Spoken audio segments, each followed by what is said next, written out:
सभी को सादर जय जिनेन्द्र। भाई अनुराग जी आज का मन संचालन करें। आर्य का गणित आर्य का 105 भक्तेश्वरी माता जी के सानिध्य में आज का ये संपूर्ण होने जा रहा है। हम उनके चरणों में दीवान वंदन करते हैं। वंदन माता जी, वंदन माता जी, वंदन माता जी। सभी को जय जिनेन्द्र। सभी महाराज जी के चरणों में नमोस्तु। आचार्य शशांक सागर जी महाराज जी, आचार्य विवेक सागर जी महाराज जी सब जुड़े हुए हैं। सभी के चरणों में नमोस्तु और माता जी के चरणों में वंदामि। आइएगा, आज वास्तु शिक्षण शिविर का 4th दिवस। प्लीज अपने आप को म्यूट कर लें, जब कहें तब म्यूट आप। मैंने यहाँ से म्यूट कर दिया सबको। अनुराग जी आप अनम्यूट कर जी जी। आज वास्तु शिक्षण शिविर का 4th दिवस और आज हमें सानिध्य मिला है गणनी आर्य के 105 श्री भरतेश्वरी मध्य माता जी, जिनका आज हमें सानिध्य मिला है। और माता जी का वात्सल्य, माता जी का आशीष भरपूर मिल रहा है। 3 दिनों से भी मिल रहा है। माता जी तीनों दिन से भी जुड़ रही है और इस शिविर के लिए उनका पूरा पूरा आशीर्वाद है। तो आइएगा, सीधी सीधी भूमिका ना बनाते हुए। और आज हमारे अध्यक्ष महोदय श्रीमान महावीर जी जैन, जो मालपुरा डिग्गी से हैं, वो आदिनाथ शिक्षा समिति के अध्यक्ष भी हैं। और मुख्य अतिथि महोदय शांतिलाल जी जैन, जो कि वार्ड पार्षद भिंडर और अध्यक्ष दिगंबर जैन समाज दोड़पदेव बॉम्बे, वो भी हमारे साथ जुड़ेंगे। तो सबसे पहले शुरुआत करते हैं मंगलाचरण के साथ। और आज हमारे बीच मंगलाचरण के लिए आ रहे हैं नेहा जैन, जो कि जैतहरी मध्य प्रदेश से हमारे बीच हैं।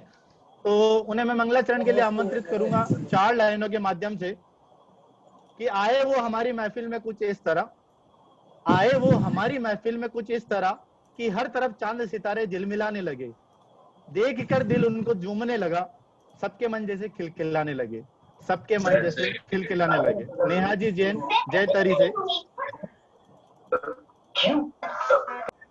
नेहा जी जैन, प्लीज सबको म्यूट कर दें। समझती क्या आपने? पैसे दे दिया, तुम्हारी आवाज 4 मिनट तक सुनाई दे रही है। करके वो वीडियो बनाया था। महावीर जी, प्रमोद जी, सब।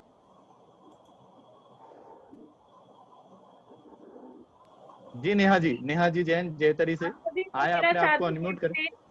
जी, सबसे पहले तो आप सभी को बहुत बहुत धन्यवाद जो आपने मुझे अपने इस प्रोग्राम में शामिल किया। और मैं मंगलाचरण के माध्यम आज के प्रोग्राम की शुरुआत करती हूँ।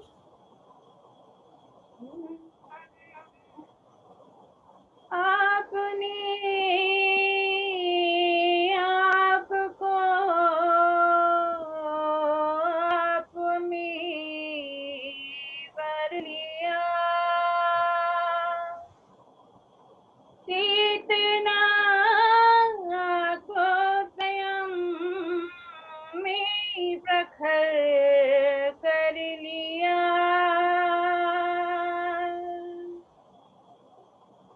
वीतरागी गुरु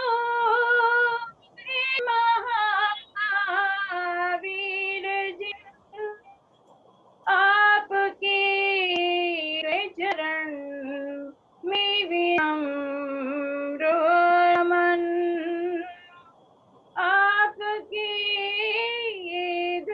चरण में विनम्र नमन। जय बोली वर्तमान शासन नायक भगवान महावीर स्वामी की जय।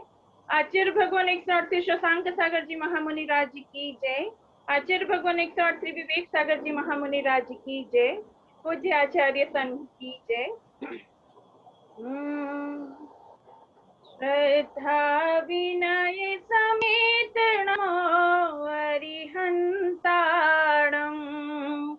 प्रांजल प्रणत सचेत नमो अरिहंताणं, आध्यात्मिक पथ के अभिनेता, वीतराग भुवेश विजेता, शरद चंद्र समवेत नमो अरिहंताणं। प्रणत सचेत नमो अरिहंताणम् अक्षय अरुणअनंत जलजो अटल रूप स्वरूप विमल जो अजरामर अद्वैत नमो श्री सिद्धारणम् प्रांजल प्रणत सचेत नमो अरिहंताणम् धर्म संग के जो संचालक निर्मल धर्म निर्वाहक शासन में समवेत नमो आयर्याणम् प्रांजल प्रणत सचेत नमो अरिहंताणम् आगम अध्यापन में अधिकृत विमल कमल सम जीवन विकृत यम संयम समवेत नमो वज्रायाणम् प्रांजलि प्रणत सचेत नमो अरिहंताणम्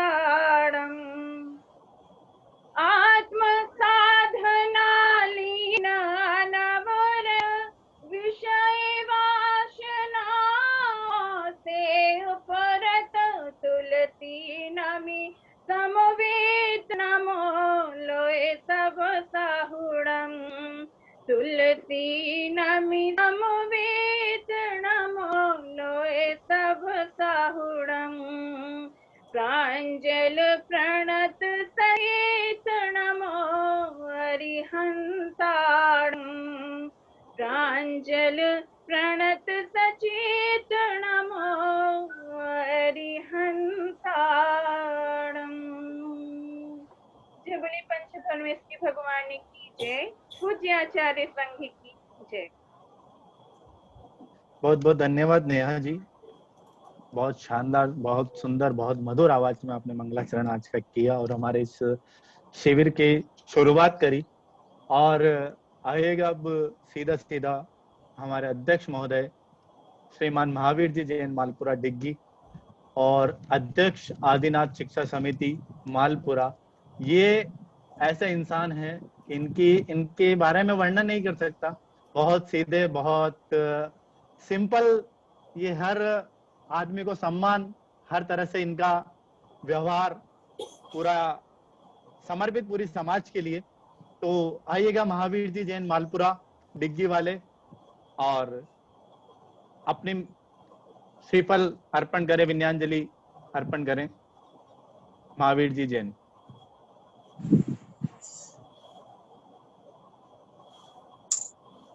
चंदन तंदुल पुष्प धवन मंगल गान प्रवाकुले चिनिग्रह माता श्री विराजमान माता जी भक्तों माता जी प्रणाम अर्घम नाम ते वंदावे माता जी वंदावे माता जी वंदावे माता जी। सब श्री भगवंतों को नमोस्तु, आचार्य श्री शतांग सर जी को नमोस्तु, आचार्य श्री विवेक सागर जी महाराज को नमोस्तु। ये परम सौभाग्य की बात है कि राजीव जी अलकारा साहब ने मुझे इस प्रोग्राम में जोड़ा। मैं इतना बड़ा आदमी नहीं हूँ, मगर इनकी महानता है कि मुझे एक छोटे व्यक्ति को इतना सम्मान दिया। बहुत बहुत धन्यवाद। राजा जी ने ये वास्तु शिक्षा का शिविर चलाया है, बहुत अच्छा है। इससे हर आदमी जो जैन धर्म के प्रति जानकार नहीं था, वास्तु दोष के लिए हम दूसरे मतलब धर्म के प्रति आकर्षित होते थे। अलकारा जी ने हमें दिखा दिया था कि जैन धर्म में रहकर भी हम वास्तु का दोष का निर्माण कर सकते हैं, दोषों को मिटा सकते हैं। मैं इनके कार्य की बहुत प्रशंसा करता हूँ और माता श्री से और भगवंत से आचार्य जी से प्रार्थना करता हूँ कि अलकारा जी का बहुत से उज्जवल होवे और इनको प्रगति होती रहे। हमें जो ज्ञान वास्तु कला और वास्तु शास्त्र का दे रहे बहुत लाभप्रदायक है। इसके साथ ये मैं कहना चाहता हूँ कि व्यक्ति में शिक्षा के साथ संस्कार भी होना चाहिए। बिगड़ संस्कार आदमी पशु के समान हो रहा है। आजकल जो शिक्षा लेके आदमी विदेश में जा रहे हैं, संस्कार नहीं होने से विदेश में आते अपने माता पिताओं को छोड़ के उनको वृद्ध आश्रम में चला जाता है। मैं हलकारा जी को चाहता हूँ कि आप जो माध्यम से कुछ संस्कार का ऐसा प्रोग्राम भी चालू करें ताकि जो छोटे बच्चे हैं उनमें संस्कारित भी हो सके और वो जो पुरानी संस्कृति थी वो पुनः लागू हो सके। पुनः धन्यवाद देते हुए मैं अपनी वाणी को राम देता हूँ। जय जिनेन्द्र। सभी भगवानंत को जय जिनेन्द्र। मेरी ओर से, डिग्गी समाज की ओर से और मालपुरा समाज की ओर से माता श्री वंदामी गुरु आचार्य जी में नमोस्तु नमोस्तु त्रिकाल त्रिवाल नमोस्तु नमोस्तु नमोस्तु। जय जिनेन्द्र। बहुत बहुत धन्यवाद महावीर सर, आपने संक्षिप्त में अपनी बात रखी। अब मैं निवेदन करूंगा शांतिलाल जी जैन, वार्ड पार्षद भिंडर, अध्यक्ष दिगम। शांतिलाल जी किसी टेक्निकल प्रॉब्लम के कारण से वो कनेक्ट नहीं हो पाए। उन्होंने माता जी के चरणों में नमोस्तु और माता जी के चरणों में वंदना में बोला है, उनका मैसेज आ गया है। Okay okay okay. आज हमारे बीच शांतिलाल जी नहीं जुड़ पाए किसी कारणवश, तो आइएगा सीधा सीधा गुरु चरणों में चलते हैं और गुरु चरणों में चलते हैं, माता जी के चरणों में। और माता जी से निवेदन करता हूँ कि हमें अपनी मंगलमय वाणी से कृतार्थ करें माता जी कि तेरे इस दरबार को पाकर मैंने सब कुछ पा लिया, तेरे इस दरबार को पाकर मैंने सब कुछ पा लिया। अरे जमी तो जमी आसमां भी पा लिया, अरे जमी पे जमी आसमां भी पा लिया। परम पूज्य गण्य हरि के भरतेश्वरी माता जी के चरणों में वंदामी वंदामी वंदामी माता जी आए और हमें अपनी मंगलमय वाणी से कृतार्थ करें। पूज्य माता जी। ओम नमः। आ रही आवाज आ रही है? आ रही है माता जी, आ रही है माता जी, बहुत अच्छी आ रही है। ओम नमः शिवेभ्यः। ओम नमः शिवेभ्यः। इमनि धरति सोनिकै नमो हृदय विमले बनि जा परम सुगंधि महत में जीवन मम भूमि। अनंत अनंत परमेश्वर भगवान की जय। आदिनाथ भगवान की जय। वर्तमान शासन श्री महावीर भगवान की जय।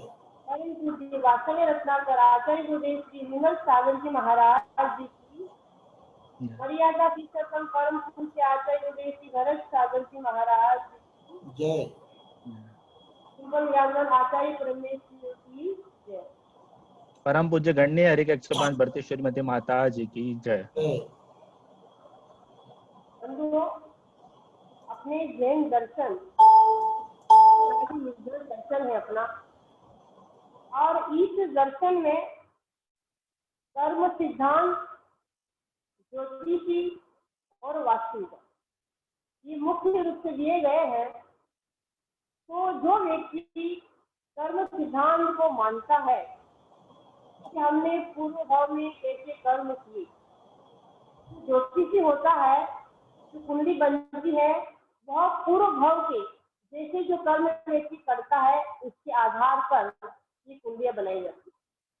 वास्तु विधान की जो बात अपन करते हैं तो वास्तु विधान हमारा ये नया चीज नहीं है कि अभी नई नई निकली चीजें कि वास्तु विधान से अभी मकान बनाना चाहिए, पुराने जमाने में लोग नहीं बना रहे थे वास्तु विधान से, ऐसी बात नहीं है।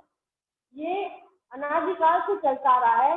बस फर्क इतना पड़ता है कि जीव अपने जीवन में जो जैसे कर्म करता है उस वास्तु विधान में क्या होता है कि कर्म सिद्धांत के अनुसार 60% तो अपने कर्मों की लीला होती है और 40% जो हमारा जो मकान बनता है उसमें जो वास्तुशास्त्र जो काम होता है तो 40% वह भी हमारा उपयोगी होता है, क्योंकि निमित्त और निमित्त, उपादान और निमित्त दोनों से ही काम सिद्ध होता है। अगर हमारा उपादान मजबूत है और अगर निमित्त मिल जाता है तो कार्य की सिद्धि हो जाती है।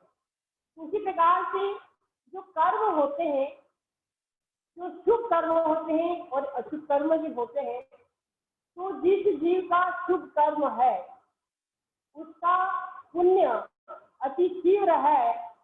तो अगर मकान में किसी प्रकार का कोई कमी है वास्तु विधान से, तो वो इतना उस पर प्रभाव नहीं करता है।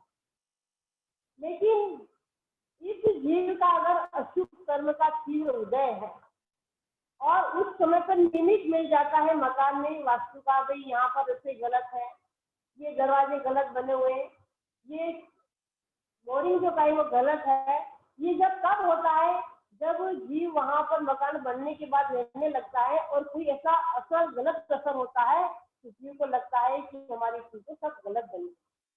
अगर पुण्य का तीव्र उदय है तो वो काम तो करेंगे, लेकिन वह क्या होगा, इतना प्रभावशाली नहीं। तो मेन जो चीज हमारी है कर्म सिद्धांत, हम जैसे कर्म करेंगे वैसा फल हमें मिलता है। लेकिन हमारे जैन दर्शन में इन चीजों का जो महत्व दिया है, वास्तु विधान का, ज्योतिष का, तो उसको भी हमें अपने जीवन में ख्याल रखना चाहिए। ये जो अभी शिविर लगा है, जब हमको मालूम पड़ा कि राजेश जी का फोन आया हुआ है, जिस दिन बताया जिस प्रकार से वास्तु विधान का शिविर लग रहा है, तो हमें बहुत अच्छा लगा। क्योंकि वर्तमान में क्या होता है कि लोग बहुत परेशान होते हैं और अति परेशान हो जाते हैं तो सीधा मकान की उनकी दृष्टि जाती है कि हमारे मकान में किसी प्रकार का कोई कमी तो नहीं है। तो हमारा आचार्य का कहना है कि अगर अपन मकान बनाते हैं तो पहले से ही अगर वास्तु शास्त्र के अनुसार बना लेते हैं तो ये हमारे अंदर प्रश्न कभी उठ नहीं सकता है कि हमारा वास्तु विधान से मकान नहीं बना, इससे तकलीफ है। कर्म के उदय से व्यक्ति को तकलीफ होती है, लेकिन कर्म सिद्धांत भी मजबूत है हमारा, और हमारे जैन दर्शन में वास्तु विधान भी होता है। उसकी अपेक्षा से हमें अपना मकान अगर बनाते हैं तो हमें वास्तु विधान से ही बनाना चाहिए। हमारे यहाँ पर कोई वास्तु के लिए पुस्तक की कमी नहीं है।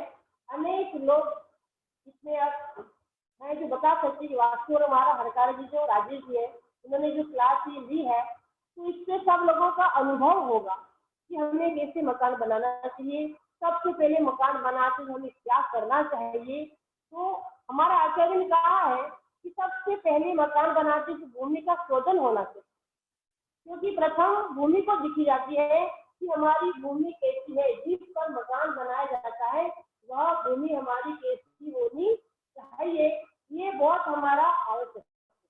अगर भूमि शुद्ध न हो और तुम वास्तु से कितना भी मकान बना लो तो उसमें भी वो भी काम करने वाला नहीं होता है, उसमें हमें सफलता प्राप्त नहीं होती है। इसलिए सबसे पहले भूमि का शोधन होना चाहिए कि ये भूमि हमारे लायक है या नहीं है, ऐसा होना चाहिए। तो भूमि परीक्षण के लिए बताया गया है कि भूमि कैसी होनी चाहिए। उसके लिए कहा है कि गड्ढा खोदना चाहिए, खाद उसमें पानी भरना चाहिए, और जब लगता है कि पानी अगर कम होता जा रहा है, अगर 1 अंगुल होता है तो कम है, 2 होता है तो मध्यम है, और 3 अंगुल से पानी कम होता है तो भूमि अधम है, इस भूमि पे मकान हमें बनाना नहीं चाहिए। ये सबसे पहली परीक्षा कर लेनी चाहिए ताकि आगे का काम हम निर्विकल्प होकर। ये सारी बातें तो आपको पंडित जी पढ़ाई है और पढ़ाई भी होगा शायद, क्योंकि रात में क्लास चलती है, हमें मालूम नहीं क्या क्या पढ़ाया जाता है। तो ये सारी चीजें ऐसी होती है। उसी प्रकार से दरवाजा जैसे अपन बनाते हैं, बोरिंग होते हैं, क्योंकि सबसे पहले वर्तमान में जब भी मकान बनाया जाता है तो बोरिंग की व्यवस्था पहले होती है या फिर पानी की व्यवस्था होती है। तो बोरिंग हम जब खुदवाते हैं उसके लिए सबसे पहले हमें ध्यान रखना चाहिए इस बात का कि हमारा बोरिंग कौन सी दिशा में होना चाहिए, है ना। तो हमारे यहाँ उत्तम ईशान दिशा बताई है बोरिंग के लिए। ईशान दिशा में बोरिंग खुदवाना चाहिए, वो अति शुभ है, वह धन धान और समृद्धि के लिए बहुत ही उत्तम है। अगर वहां पर अपन नहीं करवा सकते हैं बोरिंग, तो उत्तर दिशा में हम बोरिंग खुदवा सकते हैं, वहां पर भी सुख शांति रहती है, इसमें कोई दिक्कत नहीं आती है। और जो हमारा बोरिंग अगर वायव्य दिशा में है तो हमारे लिए वो हानिकारक हो जाता है और शत्रुता को प्राप्त कराता है। इसलिए कभी भी वायव्य में हमें अपना बोरिंग नहीं खुदवाना। और पश्चिम दिशा में अगर खुद जाता है तो इतनी तकलीफ नहीं होती है। दूसरी बात, अगर नैऋत्य में बोरिंग हमारा खुदता है तो स्वामी का नाश, जो घर का स्वामी है उस पर आपत्ति आती है, उसकी भूल करके कभी भी नैऋत्य में बोरिंग नहीं खुदवाना। दक्षिण दिशा में अगर खुदता है तो स्त्री का नाश होता है, और आग्नेय दिशा में अगर खुदता है तो पुत्र का नाश होता है। और जहाँ ब्रह्म नाभि जहाँ होती है वहां पर अगर बोरिंग खुदा जाता है तो धन का नाश होता है। इस बात का सबसे पहले ध्यान रखना चाहिए मकान बनाने से पहले। अगर बोरिंग खुदवाते हैं पहले इस बात का हमें ध्यान रखना चाहिए, क्योंकि पहले जमाने में घरों में इतने कुएं बनाए जाते थे, बड़े बड़े घर होते थे बनाए जाते थे, लेकिन वर्तमान में हम देखते हैं कि मकान बनाने के लिए बोरिंग खुदवाना लोग आवश्यक मानते हैं ताकि पानी की सुविधा हमें मिल जाए। तो इस बात का हमें ध्यान रखना चाहिए।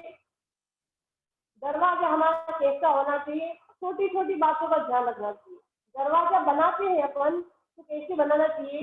पहली बात ये हो जाएगी, दरवाजा हमें बनाते वर्तमान में जो दरवाजा बनाते लोग तो उसका ध्यान नहीं रखते हैं, दरवाजा टेढ़े मेढ़े बना देते हैं। दरवाजा होना चाहिए एक लाइन में होना चाहिए मकान के दरवाजा। दूसरी बात, दरवाजे जितने हो कम संख्या में हमारे होने चाहिए। दरवाजे की जगह दरार नहीं होनी चाहिए। दरवाजे में कब तक आवाज आती है वो भी हमारे लिए अशुभ होती है, तो उस बात का हमें ध्यान रखना चाहिए। और भी सारी कई बातें हैं, आपको हर कारण से पढ़ाएंगे, हम तो पढ़ाने के लिए नहीं आए, हम तो समाज में सबको संबोधन करने के लिए दे रहे हैं कि अपने जीवन में सारी चीजें अगर वास्तु विज्ञान से हमारा मकान बनता है, वास्तु शास्त्र के अनुसार हमारा मकान बनता है, तो हमें किसी प्रकार का विकल्प नहीं होता है। अगर अशुभ कर्म का उदय आ भी जाता है तो मैंने पहले ही कहा है कि 60% कर्म सिद्धांत है, 40% अपना वास्तु शास्त्र के अनुसार है, तो हमें कम से कम 40% का तो हमें क्या मिलेगा, इसका सहारा मिलेगा। अगर उससे अशुभ कर्म का उदय चल रहा है तो वो निमित्त हमें इतना नहीं बिगाड़ सकता है। इसलिए अपने जीवन में जो भी मकान बनाते हैं तो वास्तु शास्त्र के अनुसार हमें बनाना चाहिए। और जिस व्यक्ति को आवश्यक पड़ती है, तो राकेश जी हरकारा जी हमारे जो है बहुत ही विद्वान है, इनका संपर्क हमारे पहले से हो चुका है। बहुत ही ऐसे नम्र स्वभावी है, इनका जीवन हमने सुना है। मेरे जीवन में ऐसे व्यक्ति पहली बार देखे हैं जो अपनी बिटिया को आज पालन पोषण कर रहे हैं, माँ का दर्जा वो खुद निभा रहे हैं। दुनिया में माँ का दर्जा अलग होता है, पिता का अलग होता है, लेकिन इस वर्तमान में इस कली काल में मैंने अपने जीवन में देखा कि एक माँ का दर्जा खुद पिताजी निभा रहे हैं, माँ पिता दोनों का काम खुद कर रहे हैं, बच्ची को आज पालन कर रहे हैं। इसमें बड़ी हर्ष की बात है कि ऐसे इस कलिकाल में ऐसे भी जीव है, ऐसी भव्य आत्माएं हैं जो अपना इस प्रकार का दायित्व अपनाते हैं। बहुत ही सरल स्वभावी है। हमारे पास श्योपुर में आए थे, पहली बार हमें मिले थे, पहले दिन चले चले गए, श्योपुर में मिले थे, हमें बहुत अच्छा लगा।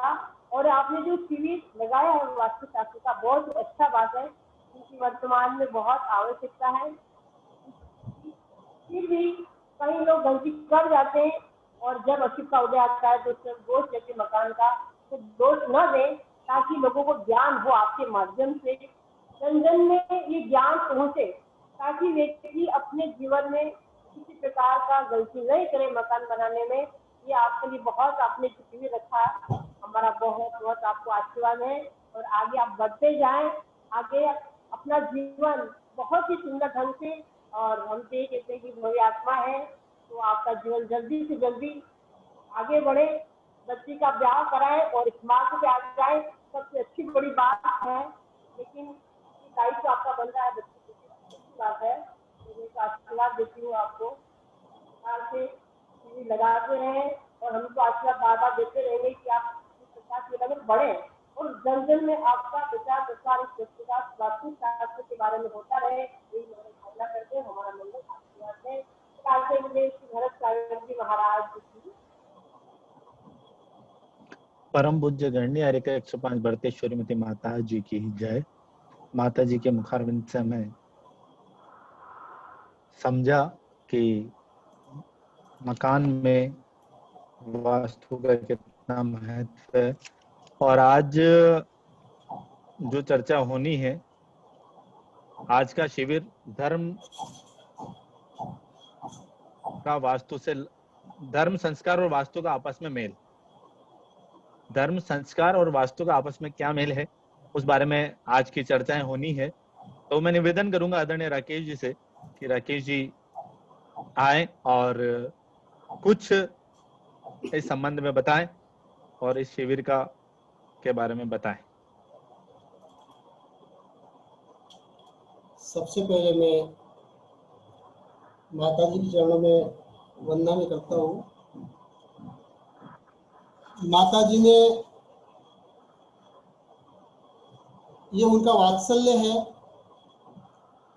मेरे प्रति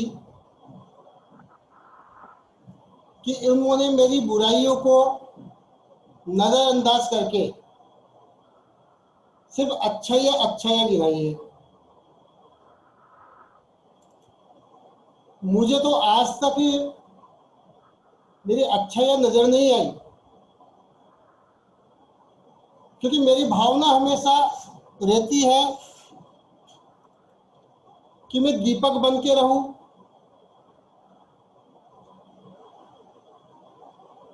और जब हम दीपक बन के रहते हैं तो हमारे प्रकाश का लाभ तो अन्य ही उठाते हैं। दीपक तले तो हमेशा अंधेरा ही, लेकिन फिर भी वो दीपक मुस्कुराता है, फिर भी वो दीपक प्रसन्न रहता है। इसलिए क्योंकि उसकी त्याग की भावना, उसकी देने की भावना होती है। दीपक ने कभी ये नहीं सोचा कि मुझे कुछ मिले, और शायद इसीलिए वो दीपक मुस्कुरा रहा है, क्योंकि उसने कभी अपेक्षा नहीं रही।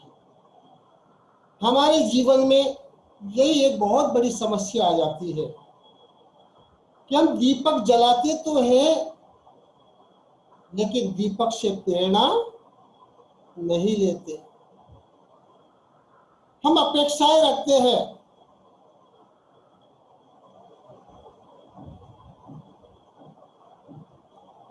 वह व्यक्ति जीवन में सबसे ज्यादा दुखी रहता है,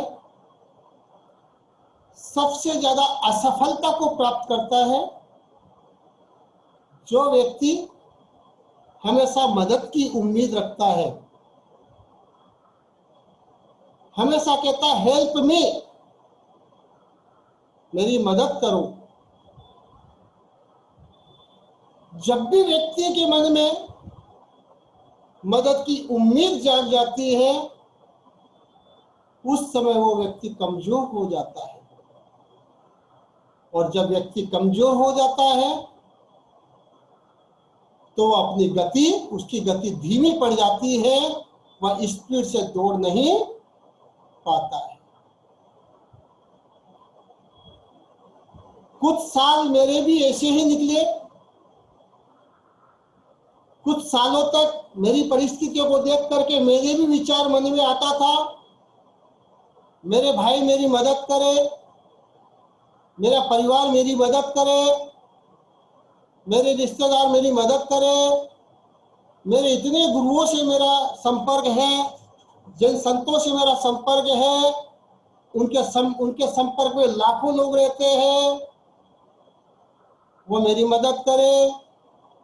सरकार ने अनेक योजनाएं चला रखी है, वह सरकार हमारी मदद करे।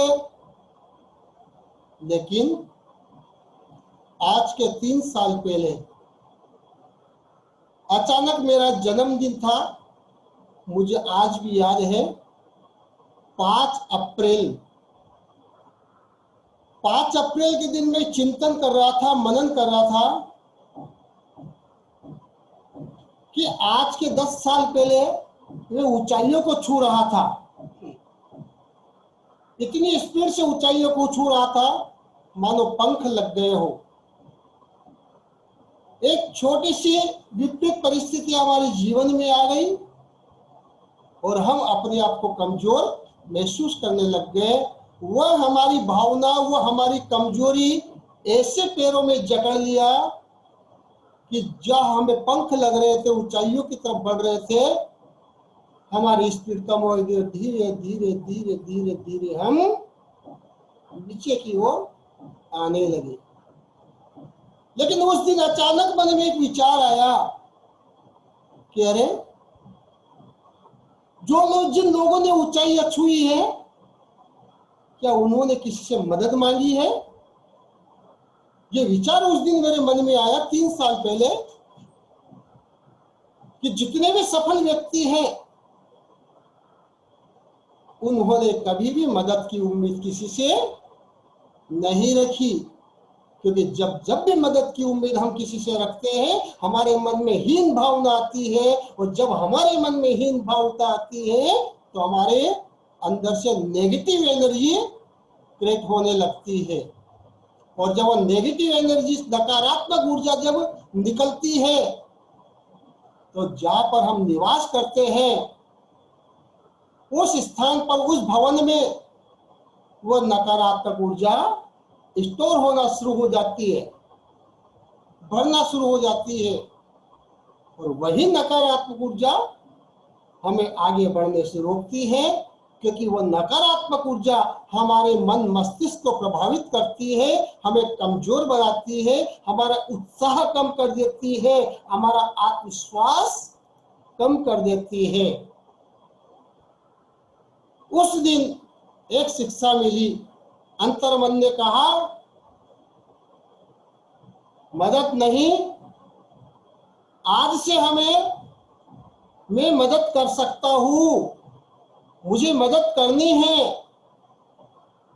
क्योंकि मुझसे भी ज्यादा तकलीफ वाले लोग इस संसार में बहुत सारे हैं। और गुरुदेव, माताजी, आश्चर्यजनक तरीके से एक सकारात्मक ऊर्जा का प्रवाह निकलने लगा, आत्मविश्वास बढ़ने लगा, हिम्मत बढ़ने लगी, क्योंकि मन से हेल्प मी यह शब्द मन से निकल गया। मेरे जीवन से हेल्प मी वाला शब्द मैंने निकाल दिया, और उस दिन के बाद से निरंतर मैं अपने कार्य के प्रति सजग हुआ, क्योंकि हमारा जो मन था पहले 2 नावों में सवार था, अब हमारा मन सिर्फ एक नाव में सवार है कि हमें अपनी सफलता के लिए प्लान करना है, हमें अपनी सफलता के लिए विचारना है, हमें अपनी सफलता के लिए कार्य करना है, और अपने साथ साथ में जो लोग हम पर विश्वास करते हैं, जो लोग हमारी ओर नजर उठाकर देख रहे हैं, अपेक्षा रखते हैं, उनकी अपेक्षाओं में भी खरा उतरना है, उनका भी संबल बनना है। बस यही एक सकारात्मक ऊर्जा निकलने लगी, और जो पिछले 10 सालों में खोया, वह सारा का सारा ही इस लॉकडाउन की जैसी स्थिति के अंदर भी, कि जहां पर पूरा हिंदुस्तान नहीं पर पूरा